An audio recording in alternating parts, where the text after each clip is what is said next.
Justin Jackson. So the rubber match for the Battle of the Blues will take place here in Brooklyn, New York.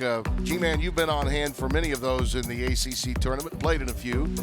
Your thoughts about this matchup, and particularly given how recently they played in Chapel Hill, in a game really North Carolina had control of. No question about it. And I think that the depth was a factor there. Duke wins the first game in Cameron just based on their three-point shooting. And Kennard and Allen were terrific together in that game.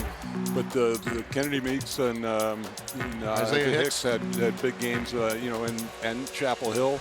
So I think it's going to come down to depth for North and size for North Carolina. And now whether 2 games, now 3 games in 3 nights is going to get into Duke's legs, although they do have a little bit extra rest. Got to give Duke a lot of credit for being resourceful. Grayson Allen was non-existent in the first outing. Then when they really needed him and Frank Jackson got into foul trouble, not just with 3 in the first half, but a quick 4th in the second, he took control of the game. And I thought not only emotionally, but just in terms of finding open guys and making baskets himself, took control of the game for Duke, became a leader again. No question. And it was clear that move by Rick Pitino to put in, it just let it and have him get under his skin, it backfired.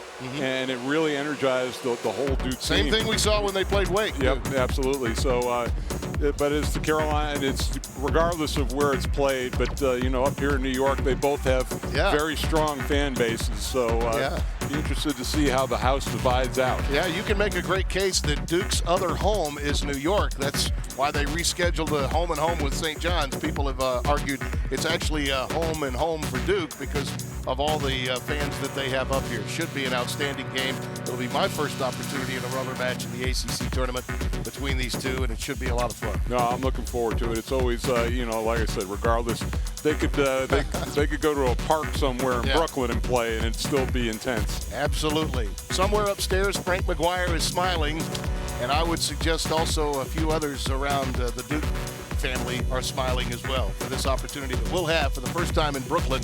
Duke and North Carolina in a rematch, rubber match setting for the ACC semifinals. That's tomorrow night right here on the ACC Network.